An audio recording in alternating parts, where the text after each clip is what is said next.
محرم کے حوالے سے جتنے بھی سوالات ہیں نا، آج میں سب کو ایک ہی سوال میں نمٹا دیتا ہوں. تو میں جن لوگوں نے بھی محرم کے حوالے سے سوال بھیجے ہیں میں ان کے سوال پڑھ لیتا ہوں اور پھر سب کو ایک ہی جواب دے دیتا ہوں میں. تو پہلا سوال ہے جی، محرم میں کالے کپڑے پہننا. یہ محمود صاحب نے انڈیا سے پوچھا ہے کہ محرم کے مہینے میں بلیک کپڑے پہننا کیسا ہے. اچھا، ایک اور سوال محرم کے حوالے سے پوچھا ہے جی، محرم میں نکاح کرنا کیسا ہے. یہ سوال پوچھا ہے جی ظہور احمد نے کشمیر سے کہ اگر شادی محرم یا سفر کے مہینے میں کی جائے کیسا ہے. کچھ لوگ کہتے ہیں کہ ٹھیک نہیں ہے. اچھا بھائی آگے چلتے ہیں ہم. 10 محرم کو کون کون سے نبی کو نجات ملی. یہ سوال پوچھا ہے جی ام محمد نے. انہوں نے پوچھا ہے کہ جی کیا ان سب باتوں کی کوئی اصل ہے کہ آدم علیہ السلام کو آسمانوں سے 10 محرم کو اتارا گیا، حضرت نوح علیہ السلام کی کشتی اسی دن ٹھکانے لگی، حضرت ابراہیم علیہ السلام کو 10 محرم کو آگ میں ڈالا گیا، اس کی کیا حقیقت ہے. آگے ایک اور سوال پڑھ لیتے ہیں ہم. کیا قیامت محرم میں آئے گی؟ کیا قیامت 10 محرم کو قائم ہوگی؟ محمد فہد نواز ڈیرہ اسماعیل خان سے. اچھا جی آگے پوچھتے ہیں جی عاشورہ کے روزے کی فضیلت. یوم عاشورہ کے روزے کا کیا حکم ہے؟ محمد اقبال جموں کشمیر سے. اسی طرح عاشورہ کے دن کے حوالے سے ایک سوال پوچھا ہے جی 10 محرم کے ساتھ ایک دن کا روزہ ملانا، کیا صرف یوم عاشورہ کا روزہ رکھا جا سکتا ہے یا 10 محرم کے ساتھ 9 یا 11 کا روزہ ملانا بھی ضروری ہے؟ یہ سوال پوچھا ہے جی ساجد صاحب نے کراچی سے. عاشورہ میں قضا روزے کی نیت کرنا، کیا کسی کے قرض روزے رہتے ہوں اور وہ عاشورہ کے دن میں قضا روزے کی نیت بھی کر لے تو وہ قضا روزہ ہو جائے گا یا نہیں؟ یہ محمد اسماعیل نے راول پنڈی سے پوچھا ہے جی محرم کے دنوں میں روزے رکھنا، یعنی محرم کے عام دنوں میں روزے رکھنا. یہ سوال پوچھا ہے جی کیا محرم کے پہلے تمام 10 دنوں میں روزے رکھ سکتے ہیں؟ یہ صوبیہ ناز صاحبہ نے پوچھا ہے کرناٹک انڈیا سے. 10 محرم کو دسترخوان وسیع کرنا، یہ بڑا دلچسپ سوال ہے، اس میں میرا خیال ہے سب کو بہت زیادہ دلچسپی ہوگی. 10 محرم کے دن دسترخوان وسیع کرنے کی کیا فضیلت ہے جبکہ 10 محرم کو روزہ رکھا جاتا ہے؟ 10 دن میں کچھ کھاتے پیتے نہیں اور افطار کے وقت 11 محرم شروع ہو جاتی ہے، تو اس حدیث پر کس طرح عمل کیا جائے گا؟ عائشہ صاحبہ نے کراچی سے پوچھا ہے. اور ایک اور سوال ہے جی محرم میں حلیم بنانا کیسا ہے؟ کیا محرم میں شوقیہ حلیم بنانا اور کھانا جائز ہے؟ محمد زبیر. اور اسی سے ملتا جلتا ایک سوال ہے جی حلیم کا تلفظ کیسے کریں؟ سبحان اللہ، یا محرم میں لوگ حلیم بنائیں گے تو کچھ حلیم کو دلیم کہہ رہے ہوں گے، کچھ سلیم کہہ رہے ہوں گے، کچھ وسیم کہہ رہے ہوں گے. تو اس سے پھر سلیم اور وسیم کو تو غصہ آئے گا کہ یار ہمارا نام حلیم کو کیوں دے رہے ہو. تو یہ بھی سوال پوچھا ہے جی حلیم کو حلیم بولنا چاہیے یا دلیم بولنا چاہیے، اس بارے میں وضاحت فرما دیں. محمد طاہا. یہ سارے محرم اور محرم سے ملتے جلتے سوال تھے آج کے سیشن میں، تو میں نے کہا ایک ہی دفعہ میں سارے سوالات میں پڑھ لوں، پھر ایک ہی دفعہ میں ان سب کے جوابات ہو جائیں تو اچھا ہے. دیکھیں محرم کے بارے میں غلط فہمیاں بہت ساری ہیں. پہلے تو میں یہ عرض کروں محرم کی اسلام میں فضیلت کیا ہے اور کیوں ہے یہ فضیلت. رسول اللہ صلی اللہ علیہ وسلم نے فرمایا کہ محرم کو آپ صلی اللہ علیہ وسلم نے شہر اللہ قرار دیا ہے. صحیح حدیث ہے کہ آپ صلی اللہ علیہ وسلم نے فرمایا، صحیح مسلم کی حدیث ہے کہ رمضان کے روزوں کے بعد سب سے زیادہ جو روزے افضل ہیں وہ شہر اللہ المحرم، اللہ کے مہینے محرم کے، یعنی اللہ کی طرف اس محرم کی نسبت کی جا رہی ہے. تو یہ ایک بڑی فضیلت کی چیز ہے. اور قرآن میں جن 4 مہینوں کو محترم قرار دیا ہے، عرب ان مہینوں میں جنگ و جدال کو حرام سمجھا کرتے تھے کہ یار یہ ناجائز ہے، اس میں جنگ نہیں کرنی چاہیے، ان مہینوں کا احترام لازم ہے.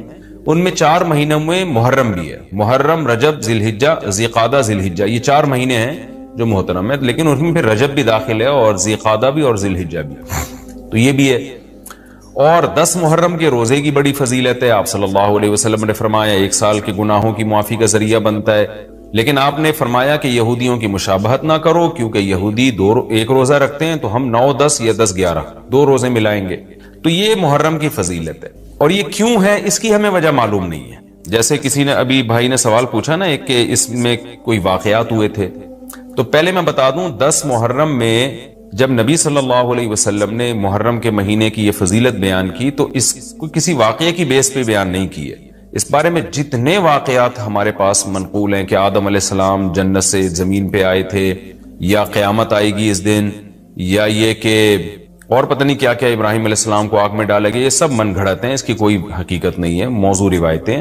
البتہ اس دن موسیٰ علیہ السلام اور بنی اسرائیل کو فرعون سے نجات ملی تھی، اس بارے میں روایت سندن بہتر ہے، یعنی اس کو مستند روایت کہا جا سکتا ہے۔ تو وہ یہ کہا جا سکتا ہے کہ 10 محرم کو موسیٰ علیہ السلام اور بنی اسرائیل کو اللہ نے فرعون سے نجات دی تھی، اسی بیس پہ یہودی روزہ رکھا کرتے تھے اس دن۔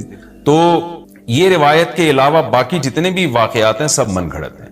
باقی حضرت حسین رضی اللہ تعالی عنہ کو جو کربلا میں شہادت ملی ہے، وہ تو 10 محرم، وہ تو فضیلت تو اسلام میں پہلے سے تھی، تو حضرت حسین رضی اللہ تعالیٰ عنہ کا واقعہ تو بعد میں ہوا ہے، تو اس سے حضرت حسین کی شہادت کو اور فضیلت مل گئی کہ آپ کو ایک مقدس دن میں اللہ تعالیٰ نے شہادت عطا فرمائی ہے۔ تو اب کیا مسئلہ ہے، اب میں جو ہے نا نمبر وار سوال پڑھ کے بتاتا ہوں، نمبر وار جو ہے نا، تاکہ وہ بحث ہماری گچ مچ نہ ہو جائے۔ ابھی سارے سوال میں نے اکٹھے پڑھ لیے تھے تاکہ آپ کو پتا چلے کہ آج محرم کے بارے میں کیا معلومات ہم شیئر کریں گے، کیا مسائل میں بتاؤں گا۔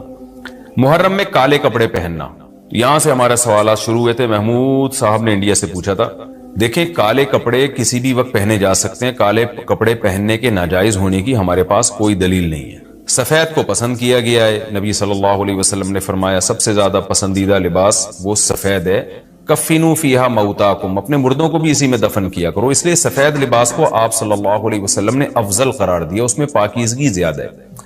باقی نبی صلی اللہ علیہ وسلم نے مختلف رنگوں کے کپڑے پہنے، اس کی علماء وجہ یہ بیان کرتے ہیں کہ اس زمانے میں غربت تھی، آپ نے سفید لباس کو پسند تو کیا لیکن نبی کے لیے ہر وقت سفید لباس کا انتظام کرنا آسان نہیں تھا، غربت تھی، لباس پہن لینا ہی بڑی بات ہوتی تھی کہ لباس مل جائے کسی کو۔ کتنے واقعات ہیں کہ ازار ہے تو قمیض نہیں ہے، قمیض بڑی مشکل سے کسی کو ملتی تھی، کچھ چادر نہیں ہے اوپر پہننے کی، اتنی غربت کا عالم تھا۔ تو اس میں آپ صلی اللہ علیہ وسلم یہ تکلف کرتے کہ ہر قیمت پہ میرے لیے سفید لباس لے کر آؤ، تو یہ آپ صلی اللہ علیہ وسلم کے مزاج میں جو سادگی تھی یہ اس کے خلاف تھا۔ تو آپ نے دنیا میں تکلف نہیں کیا، جو جیسا لباس ملا پہن لیا، پسند سفید کو کیا۔